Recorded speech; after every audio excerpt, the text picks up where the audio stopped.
नमस्कार गुलिस्तान डोगरी चैनल तुंदा स्वागत है। मैं तुंदे कन्नै शमीत पीर।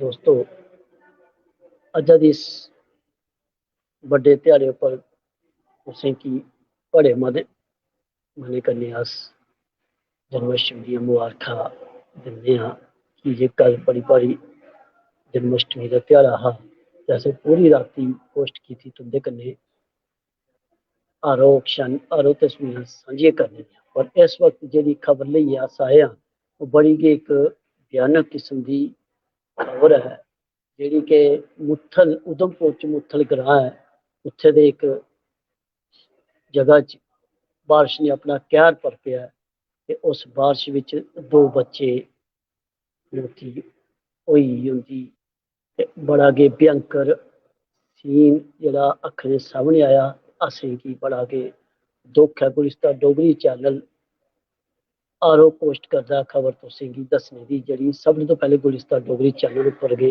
दस्सी जा।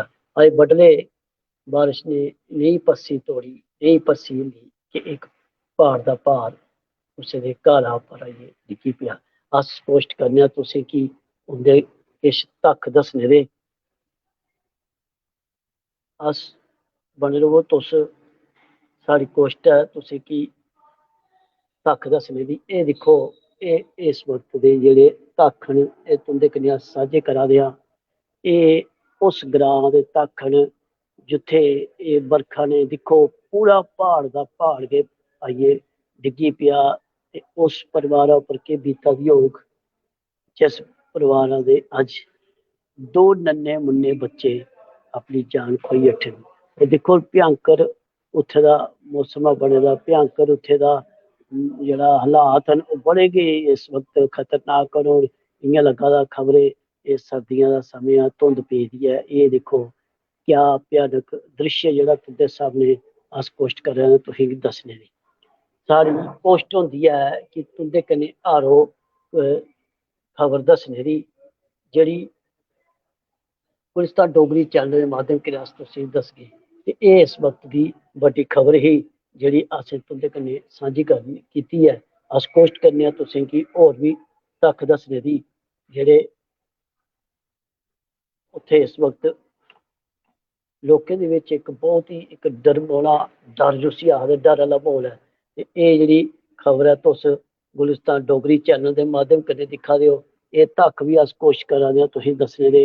एह् अस कंप्यूटर उप्पर साढ़े जेह्ड़े धक्क न एह् तुस कंप्यूटर दे माध्यम कन्नै गुलिस्तान डोगरी चैनल दे इक माध्यम कन्नै डोगरी चैनल हर गुलिस्तान डोगरी चैनल उत्थे पुजदा ऐ जित्थे कोई पुज्जने दी कोश्ट हल्ले करदा है। गुलिस्तान डोगरी चैनल उत्थे पुज्जेआ। दिक्खो पूरा प्हाड़ दा प्हाड़ गै डिग्गी पेआ और उस परिवार उप्पर अज्ज केह् बीती होग जेह्दे नन्हे मुन्ने भविक्ख हिंदुस्तान दा जेह्ड़ा अज्ज इस मिट्टी दे बिच गै दब्बियै खत्म होई गेआ।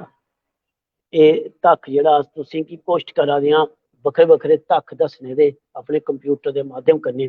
अस होर कोश्ट करने आं तुसें गी होर कोई धक्क दस्सने दी। एह् जेह्ड़ा धक्क ऐ तुस ओह् दिखगे ओ।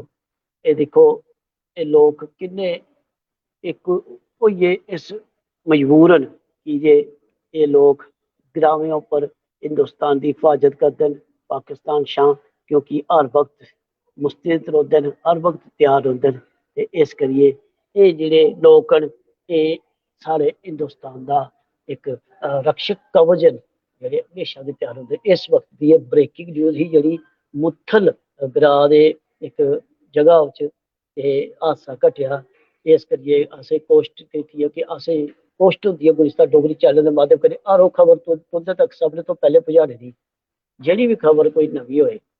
और कल रातीं तक अस तुं'दे कन्नै रूबरू होए ते पता नहीं है कि बडलै नेही खबर बी अस तुसें गी सनागे। कल खुशी आह्लियां खबरां सना दे ते अज्ज बडलै पैह्ली खबर ऐसी सुनी मनहूस खबर जेह्ड़ी कि पूरी जम्मू च इस वक्त चर्चा दा इक माध्यम बनी दी ऐ कि एह् केह् होआ, बद्दल फटेआ जां केह् होआ चानचक्क। ओह् पूरा घर दा घर बर्बाद होई गेआ, जोह्दे बच्चे दो अज्ज सुर्गवास होई गे न।